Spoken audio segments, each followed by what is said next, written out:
So recently there was some discourse online around some clips that surfaced from a MrBeast competition, where he brought together 50 massive YouTubers to compete for $1 million. I've gathered 50 of the biggest YouTubers on the planet. And whichever one lasts the longest in this cube wins that $1 million for their subscribers.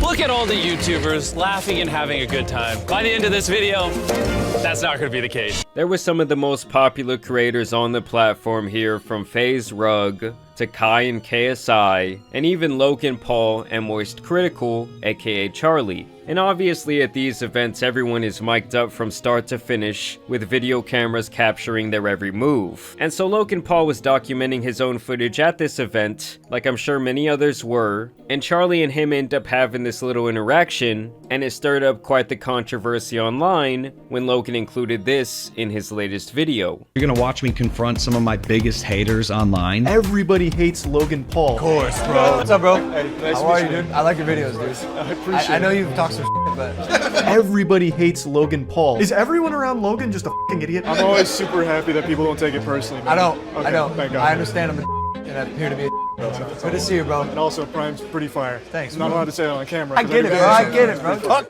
bro. Good luck today, right? Yeah, likewise, bro. Likewise. Now immediately you had a ton of people come out and say, oh, Charlie doesn't stand on business, Charlie is a fake fraud and scared of Logan Paul, Charlie couldn't keep that same energy, things like that. You do have to keep in mind that that video was filmed over a month ago, and the same day Logan would release that clip, Charlie would hop onto his channel to address it. For some reason, the biggest part about that is what I said about Prime, which is like, oh, Charlie's super fake, he shits on Prime online, but in person, behind the scenes with the mask off, he actually loves it. I'm not sure if this is people maliciously lying about me, like Pinocchio, or if they just genuinely don't know, or maybe heard something that was wrong, but I've never shit on Prime.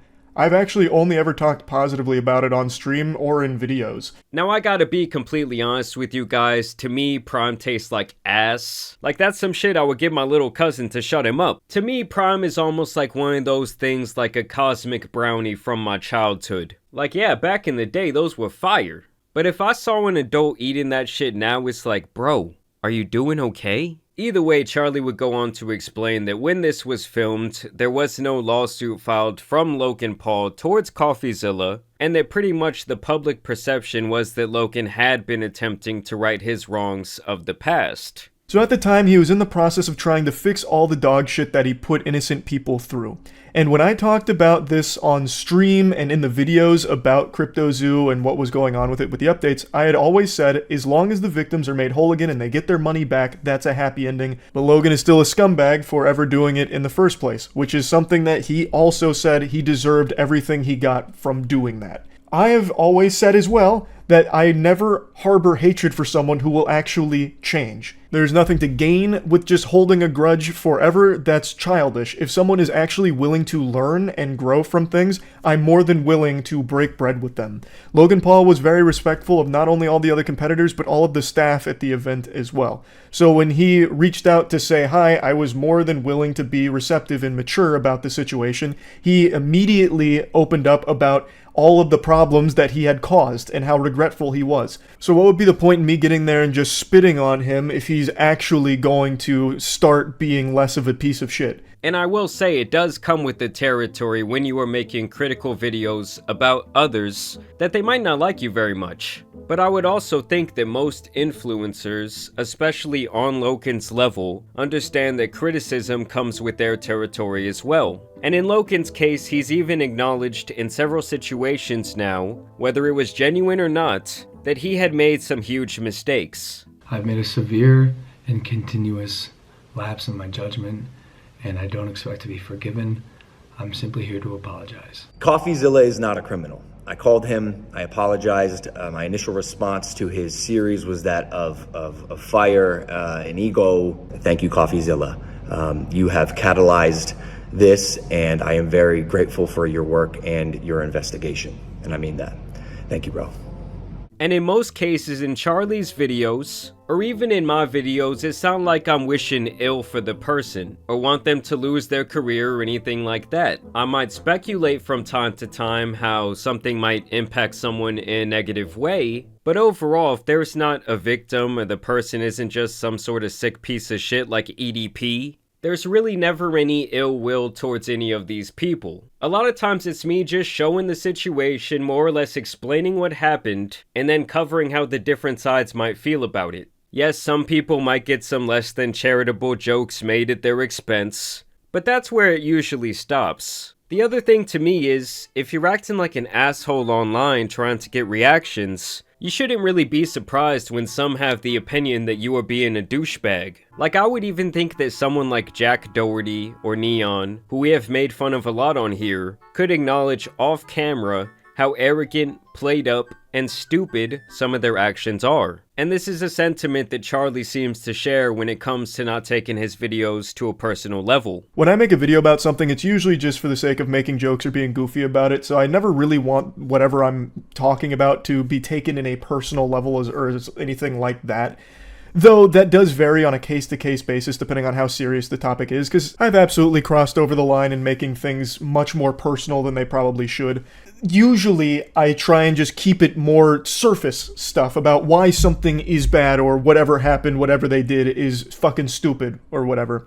And that's how I always want it to be when I make a video covering something where even the protagonist who I'm making jokes about can watch it and not be mad, but instead be entertained about it. And hopefully not walk away from it thinking that I have this burning hatred for them that will never go away. Charlie would also go on to make the point that many other people in this Mr. Beast event have had issues with Logan in the past publicly, and Logan even touched on this again in his recent video when he had a similar moment with a YouTuber named MatPat who had made some videos on Prime. I wanted to say before we get into it, just like, I don't know we went through that like Prime shit. Are you aware of it? I am aware of it, yeah. And I just wanted to say, like, I'm glad we reached a resolution, you know? Yeah, no, I'm sorry that whole thing happened. Seriously. No worries. Now, with all of that being said, I would completely understand if someone I've made videos about in the past just completely despises me. Even if those videos were all warranted or not, it's not gonna be some big surprise that they don't like me. But I'm also not going to act like I didn't say those things. So meeting Logan in person and him wanting to talk about this, I was more than willing to do, and he was very respectful, took full responsibility and accountability in person, so I was more than willing to be mature about this. It's something I've always done and always will be willing to do. I think it's very childish to just plug your ears and say, boo, boo, boo, boo, boo, boo, not listening to you, whatever, and not engage with someone that you have an issue with. I also think there's this very large misconception that people who make commentary videos care deeply about every single topic they cover, when in reality it's really just like any other job where someone covers current events. Yes, there's obviously going to be some topics you're more passionate about, like recently when I've talked about the Kendrick and Drake beef. I've actually had a lot of fun making those videos because that's something that I'm generally invested in. But many other stories are covered for entertainment of my audience, or what I think a certain segment of them might want to see. And to me, it really does not get that much deeper than that. I would love to know y'all's opinions about the situation down below. I don't know, when it comes to my audience, I just don't feel like y'all are exactly the piranhas or anything like that going after the people we talk about here on the channel. I think y'all really just come here to be entertained for 10 minutes a couple of times a week. But either way, I do want to thank you guys for watching today's video, dropping a like and subscribing, but as you guys know, it's been your boy the Tan Superman, and some other Mr. Beast created drama out here needs to be covered, so I'm out. Peace!